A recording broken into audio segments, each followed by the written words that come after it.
Assalamualaikum warahmatullahi wabarakatuh.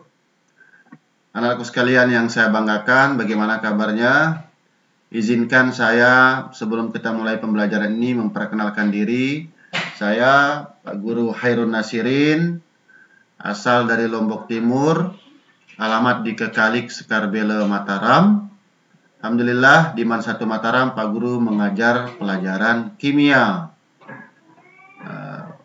Alhamdulillah juga Pak Guru sudah berkeluarga dan memiliki 5 orang putri, 5-5-nya putri. Pak Guru siap membimbing atau mengajak Anda belajar kimia ini selama 1 semester ini.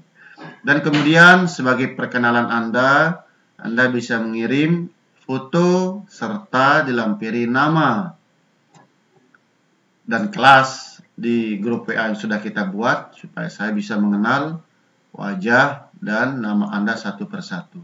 Foto, nama, kemudian asal sekolah serta alamat. Anak-anakku sekalian, selama 1 semester ke depan ini Pak Guru akan mengambil pelajaran kimia yang akan kita lakukan melalui daring atau pembelajaran jarak jauh selama masa pandemi COVID-19 ini. Kita berharap semoga Allah segera mengangkat penyakit COVID-19 ini sehingga kita bisa melakukan pembelajaran dengan tatap muka di kelas lagi. Kemudian tentunya pembelajaran jarak jauh memiliki kekurangan di sana sini. Kita tidak bisa interaksi langsung dari Pak Guru ke Anda maupun dari Anda ke Pak Guru. Dan ini menjadi salah satu kelemahan pembelajaran online ini. Tentunya seperti kata pepatah, tidak ada gading yang tak retak. Dan juga pepatah lain mengatakan tidak ada rotan, akar pun jadi. Kita manfaatkan semampu kita. Apa yang bisa kita lakukan daripada diam-diam di rumah, tentunya lebih asik kita belajar meskipun dengan keterbatasan yang ada. Anak-anakku sekalian, kita akan mulai pembelajaran kita di semester 1 ini. Tapi sebelumnya Pak Guru perkenalkan dulu ilmu kimia ini. Ilmu kimia ini adalah cabang dari ilmu sains sebagaimana biologi dan fisika. Kalau biologi itu ilmu yang mempelajari tentang makhluk hidup, fisika adalah ilmu yang mempelajari tentang gerak. Kimia adalah ilmu yang mempelajari tentang materi, perubahan materi, serta energi yang menyertai perubahan materi. Apa itu ilmu kimia? Ilmu yang mempelajari tentang materi, perubahan materi, serta energi yang menyertai perubahan materi. Pada semester pertama ini, anak-anakku sekalian, kita akan membahas, langsung saja ya, kita akan membahas bab 1 tentang struktur atom.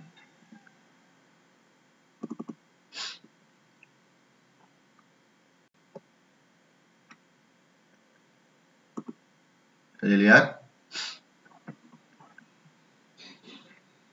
Adapun kompetensi dasar yang akan kita raih adalah mengidentifikasi atom, struktur atom, sifat-sifat unsur, massa atom relatif, dan sifat keperiodikan tabel periode. Anak-anakku sekalian, barangkali di antara kalian Anda yang pernah mendengar definisi atom. Waktu SMP atau MTS dulu, kita mendengar bahwa istilah atom ini adalah bagian terkecil dari suatu unsur yang tidak bisa dibagi lagi. Pendapat ini dikemukakan oleh seorang ilmuwan yang bernama John Dalton. Dalton mengatakan, atom digambarkan sebagai bola pejal yang sangat kecil. Bola pejal itu bola yang ya seperti ini. Bola bulat, tanpa ada isi, tanpa ada kulit, jadi polos. Kalau kita gambarkan di di sini barangkali sebagai onde-onde yang tidak keciput lah. Keciput, ada yang tahu keciput? Keciput itu ya itu sudah yang belum dikasih lengan, belum dikasih wijen, polos. Ini menurut Dalton. Bola pejal itu maksudnya bola polos. Ya, tidak ada isinya, tidak ada. Ini menurut Dalton. Karena Dalton mengatakan atom ini bagian terkecil dari suatu unsur. Lah kalau ada isinya berarti yang isinya itu akan menjadi yang terkecil. Ya, paham maksudnya? Ya. Kemudian datang ilmuwan kedua, yaitu Thomson. Ya. Thomson ini mengkritisi kelemahan atom Dalton. Karena Thomson ini melakukan percobaan dan berhasil menemukan partikel yang bersemayam di dalam atom yang disebut elektron. Menurut Thomson, elektron ini berada di sekitar permukaan atom. Berarti sekarang atom bukanlah menjadi bagian yang paling kecil dari suatu unsur, melainkan ada elektron yang lebih kecil dari atom. Dan elektron ini menurut Thomson partikel bermuatan negatif. Setelah ditemukannya elektron, maka atom bukan lagi menjadi bagian terkecil dari suatu unsur, tetapi ada elektron yang lebih kecil dari atom, bahkan dia berada di dalam atom. Ini menurut Thomson. Atom menurut Thomson ini kalau kita gambarkan seperti kue ciput yang ada wijennya. Sekarang wijennya adalah elektron. Tentu yang paling kecil adalah wijennya, itu bukan lagi ciputnya. Kemudian ilmuwan ketiga yaitu Rutherford melakukan percobaan menembakkan sinar alfa ke lempeng emas yang sangat tipis. Sinar alfa ditembakkan ke lempeng emas yang sangat tipis. Kemudian Rutherford menemukan fakta bahwa ternyata sinar alfanya itu sebagian besar diteruskan alias menembus emas tersebut. Ya. Menembus emas tersebut. Sebagian kecil dibelokkan. Kalau pas kena tengahnya, tengah yang hitam ini dibelokkan. Kalau pas kena tengahnya banget, itu bisa dipantulkan. Tetapi hanya sebagian kecil yang dibelokkan, sebagian kecil sekali yang dipantulkan, dan sebagian besar diteruskan. Dari percobaan ini, Rutherford menyimpulkan bahwa atom terdiri dari banyak ruangan kosong. Buktinya sinar alfa dari Dalton tersebut banyak yang diteruskan. Sebagian kecil dibelokkan dan sebagian kecilnya lagi dipantulkan. Dari percobaan ini, Rutherford mengemukakan model atomnya sendiri yang berbeda dengan model atom Thomson dan Dalton. Seperti ini.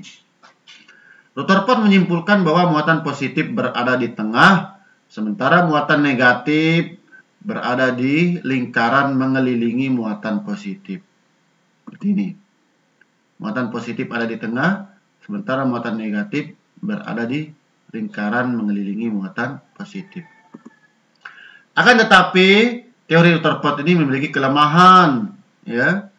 Karena ada dua muatan, ini muatan positif yaitu inti atom, muatan negatif yaitu elektron mengelilingi inti atom. Orang-orang bertanya, kenapa elektron ini tidak tertarik ke inti, padahal dia berbeda muatan. Sebagaimana kita mendekatkan dua buah magnet yang berbeda positifnya, berbeda muatannya, positif dan negatif, maka tentunya akan tarik-menarik. Tetapi faktanya, menurut Rutherford, elektron ini tidak kunjung jatuh ke inti atom. Hal ini tidak bisa dijelaskan oleh Rutherford dan menjadi salah satu kelemahan atom Rutherford. Sampai kemudian beberapa ilmuwan melakukan percobaan, ya, sehingga ditemukan model atom yang keempat oleh seorang ilmuwan yang bernama Bohr.